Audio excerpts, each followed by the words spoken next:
پارہ نمبر 9 قال الملأ الذی، اس سے پہلے والے پارے کے آخری 2-3 رکوع بعض انبیاء کرام کے واقعات پر مشتمل ہے۔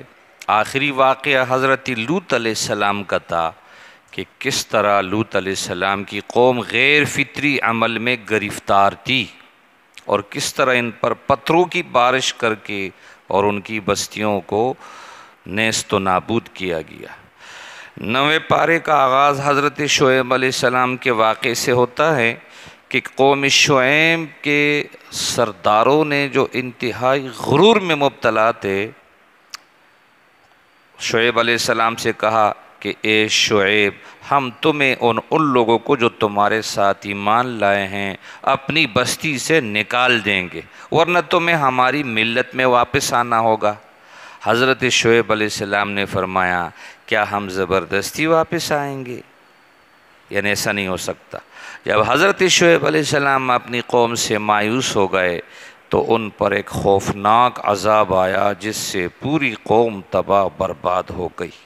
آگے قوموں کے عروج و زوال پر قرآن کریم نے روشنی ڈالتے ہوئے فرمایا کہ ہم نے جب بھی کسی بستی میں کوئی نبی بھیجا، پہلے ہم نے اس بستی کو تنگی اور بیماری میں مبتلا کیا تاکہ وہ ڈھیلے پڑ جائیں، پھر ہم نے ان کی بدحالی کو خوشحالی سے بدل دیا۔ جب وہ خوب پھلے پھولے تو کہنے لگے ہمارے آباء و اجداد پر یعنی باپ دادا پر اچھے برے دن گزرے ہیں۔ آخر کار ان کی مسلسل سرکشی کے بعد اللہ فرماتے ہم نے انہیں اچانک پکڑ لیا، انہیں خبر تک نہ ہوئی۔ اگر ان بستیوں کے لوگ ایمان لے آتے اور نیکی اختیار کرتے تو ہم ان پر آسمان و زمین کی برکتوں کے دروازے کھول دیتے، لیکن انہوں نے جھٹلایا، لہٰذا اللہ فرماتے ہم نے ان کے اعمال کی پاداش میں ان کو پکڑ لیا۔ اس کے بعد حضرت موسیٰ علیہ السلام کا ذکر ہے۔ اللہ فرماتے ہیں کہ ہم نے انہیں اپنی نشانیوں کے ساتھ فرعون اور اس کے سرداروں کے پاس بھیجا، مگر انہوں نے ان نشانیوں و معجزات کے ساتھ ناروا سلوک کیا، انہیں جھٹلایا۔ آپ دیکھ لیجئے ایسے فسادی لوگوں کا کیا انجام ہوا۔ اس کے بعد 13ویں رکوع تک یہی واقعہ ہے۔ قصہ تو بڑا طویل ہے، مختصراً بیان کیا جاتا ہے کہ حضرت موسیٰ علیہ السلام نے فرعون سے کہا کہ میں 2 جہانوں کے مالک کی طرف سے رسول بنا کر بھیجا گیا ہوں۔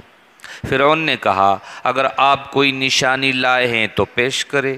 اس پر حضرت موسیٰ علیہ السلام نے 2 معجزے پیش کیے۔ ایک تو یہ کہ جب موسیٰ علیہ السلام نے اپنی لاٹھی زمین پر ڈالی وہ خوفناک اژدہا بن گئی، اور جب موسیٰ علیہ السلام نے اپنا ہاتھ جیب میں سے باہر نکالا تو وہ روشن ہو گیا۔ اس پر فرعون کے سردار کہنے لگے کہ یہ موسیٰ علیہ السلام تو بڑا ماہر جادوگر لگتا ہے، تمہیں تمہارے ملک سے نکالنے کے لیے آیا ہے۔ آپس میں طے ہوا کہ جادو کا مقابلہ جادو سے ہوگا، چنانچہ تمام شہروں میں اطلاع بھجوا دی گئی اور ہر جگہ سے جادوگر اپنے کمال دکھلانے کے لیے جمع ہو گئے، لیکن وہ معجزات کے سامنے ٹھہر نہیں سکے۔ معجزہ الگ ہے، جادو الگ ہے، اور یہ کہتے ہوئے سر بسجود ہو گئے وہ ساحر لوگ، جادوگر لوگ، کہ ہم موسیٰ اور ہارون علیہ السلام کے رب پر ایمان لاتے ہیں۔ اس پر فرعون کا پارا 7ویں آسمان پر پہنچ گیا، اور فرعون نے جادوگروں کو دھمکی دی کہ میں تمہارے ہاتھ پاؤں کٹوا دوں گا، پھانسی پہ لٹکا دوں گا، مگر جادوگروں پر ان دھمکیوں کا کوئی اثر نہ ہوا، ایمان ان کے قلب میں اتر گیا تھا، اور جادوگر کہنے لگے ہم مرنے کے بعد بھی اپنے مالک ہی یعنی اللہ کے پاس جائیں گے، تو ہم سے صرف اے فرعون تو ہم سے صرف اس لیے انتقام لے رہا ہے کہ ہم اپنے رب کی نشانیوں پر ایمان لے آئے۔ آگے یہ جادوگر دعا کرتے ہیں استقامت کی، اے ہمارے رب ہمیں صبر کا حوصلہ دیجئے، ہمیں حالت اسلام پر موت دیجئے۔ اب حضرت موسیٰ علیہ السلام کی قوم پر فرعون کی طرف سے ظلم و تشدد کا بازار گرم ہوا، ان کے بچوں کو قتل کیا جانے لگا۔ حضرت موسیٰ علیہ السلام اپنی قوم کو صبر کی تلقین کرتے اور فرماتے کہ اے میری قوم، یہ ملک اللہ کا ہے، اللہ جس کو چاہے گا عطا کرے گا، اچھا انجام پرہیزگاروں کے لیے ہے۔ اللہ کی رحمت جوش میں آئی اور فرعون کی قوم پر طرح طرح کے آسمانی عذاب نازل ہوئے۔ کبھی یہ قوم قحط سالی کا شکار ہوئی، ان پر طوفان باد و باراں بھیجا گیا، ٹڈی دل چھوڑا گیا، سرسریاں پھیلائی گئیں، مینڈک نکالے گئے اور خون برسایا گیا، مگر ان پر ذرا بھی اثر نہ ہوا۔ جب بھی ان پر کوئی مصیبت نازل ہوتی فرعونیوں پر تو کہتے اے موسیٰ ہمارے لیے اپنے رب سے دعا کر دیجئے، ہم آپ پر ضرور ایمان لے آئیں گے اور آپ کی قوم کو بھی رہا کر دیں گے۔ مگر جب عذاب ہٹ جاتا تو ان کی حالت پہلی جیسی ہو جاتی۔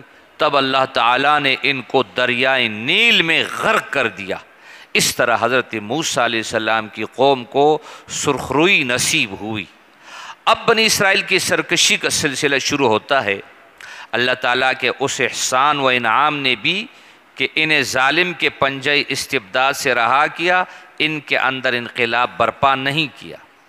جب حضرت موسیٰ علیہ السلام 40 دن کے لیے کوہ طور پہ تشریف لے گئے تو انہوں نے اپنے پیچھے اپنے بھائی حضرت ہارون علیہ السلام کو نگراں مقرر کر دیا، لیکن ان لوگوں نے حضرت ہارون علیہ السلام کی بات نہ مانی اور سونے کا ایک بچڑا بنا کر اس کی پوجا کرنے لگے۔ جب بنی اسرائیل کو اپنی نادانی کا احساس ہوا تو رونے گڑگڑانے لگے اور معافی مانگنے لگے۔ اسی قصے کے دوران قوم یہود کو سرکار دو عالم صلی اللہ علیہ وسلم کی اتباع کی دعوت بھی دی گئی کہ میری رحمت ان لوگوں کے لیے ہے جو نبی امی کا اتباع کرتے ہیں، جن کا ذکر وہ اپنی کتابوں تورات انجیل میں بھی پاتے ہیں، اور وہ محمد صلی اللہ علیہ وسلم ایسے ہیں جو انہیں نیکی کا حکم دیتے ہیں اور برائی سے روکتے ہیں۔ فرمایا پاکیزہ چیزوں کو حلال اور ناپاک چیزوں کو حرام کرتے ہیں، یعنی بتلاتے ہیں۔ حلال کرنے والا حرام کرنے والا تو اللہ ہے، لیکن پیارے نبی یہ بتلاتے ہیں اور ان لوگوں کے اوپر سے ظلم و ستم کا بوجھ اتارتے ہیں جو ان پر لدا ہوا تھا، اور وہ بندشیں کھولتے ہیں جن میں وہ جکڑے ہوئے تھے۔ لہذا جو لوگ محمد عربی صلی اللہ علیہ وسلم پر ایمان لائیں گے یا ان کی حمایت اور مدد کریں گے اور ان کے روشنی کا یعنی دین کا اتباع کریں گے جو ان کے اور قرآن کا اتباع کریں گے جو ان کے ساتھ نازل کیا گیا، تو وہی کامیاب ہے اور فلاح پانے والے ہیں۔ اس ضمنی ہدایت کے بعد پھر بنی اسرائیل کا واقعہ بیان کیا گیا ہے کہ بنی اسرائیل پہ اللہ نے کتنے انعامات کیے، اور وہ ہر مرتبہ ایک تازہ سرکشی اور گمراہی میں مبتلا ہو گئے۔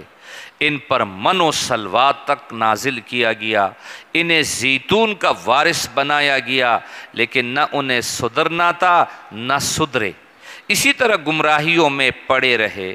اس واقعے کا اختتام ان آیات پہ ہوتا ہے کہ بڑی ہی بری مثال ہے ان لوگوں کی جنہوں نے ہماری آیات کو جھٹلایا، وہ اپنا ہی نقصان کرتے ہیں۔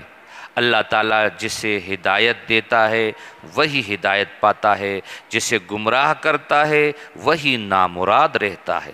آگے فرمایا یہ حقیقت ہے کہ بہت سے جن اور انسان ایسے ہیں جن کو اللہ فرماتے ہیں ہم نے جہنم کے لیے ہی پیدا کیا ہے۔ ان کے پاس دل ہیں مگر ان سے سوچتے نہیں ہیں، ان کے پاس آنکھیں ہیں مگر ان سے دیکھتے نہیں حق کو، ان کے پاس کان ہیں مگر وہ ان سے حق سنتے نہیں ہیں۔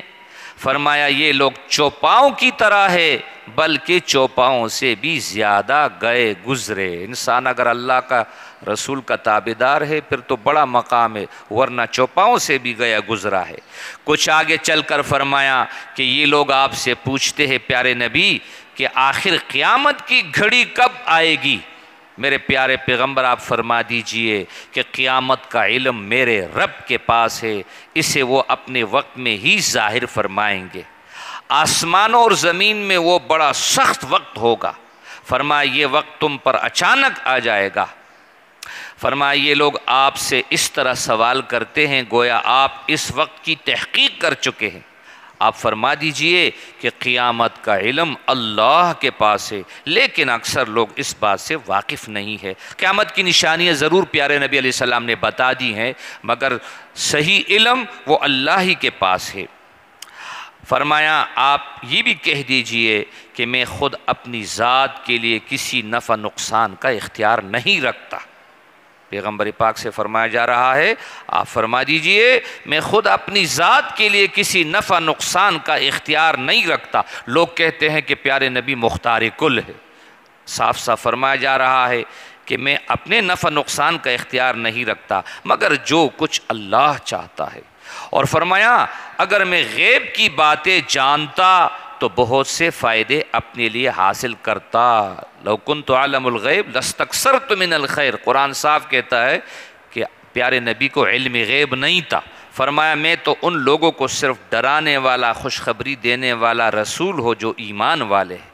اس کے بعد مشرکین کے کفر و عناد کا ذکر ہے کہ جب آپ انہیں ہدایت کی طرف بلاتے ہیں تو وہ آپ کی اتباع نہیں کرتے، تم انہیں پکارو یا خاموش رہو، دونوں حالتوں میں ایک ہی طرح ہے۔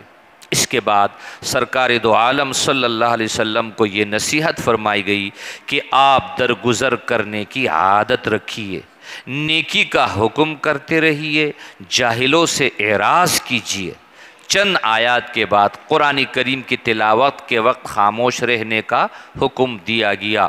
وَإِذَا قُرِئَ الْقُرْآنُ فَاسْتَمِعُوا لَهُ، فرمایا جب تمہارے سامنے قرآن کریم کی تلاوت کی جائے تو توجہ سے سنو اور خاموش رہو، شاید تم پہ اللہ کی رحمت ہو جائے۔ سورہ اعراف اسی مضمون پہ ختم ہو گئی۔ اب سورہ انفال کا آغاز ہوتا ہے۔ گزشتہ صورت میں زیادہ تر مشرکین کے اور کسی قدر اہل کتاب کے کفر و عناد کا ذکر تھا۔ اس صورت انفال میں غزوہ بدر کے حوالے سے ان واقعات کا ذکر ہے۔ غزوہ بدر 17 رمضان کو پیش آیا ہے۔ غزوہ بدر کے حوالے سے ان واقعات کا ذکر ہے جو مشرکین کے حق میں ذلت و نکبت کا باعث بنے، کیونکہ اس صورت میں جنگوں کا بیان ہے اور جہاد کا بیان ہے، اور جنگوں میں اموال غنیمت ہاتھ لگتے ہیں، اس لیے سورت کا نام بھی انفال رکھا گیا ہے۔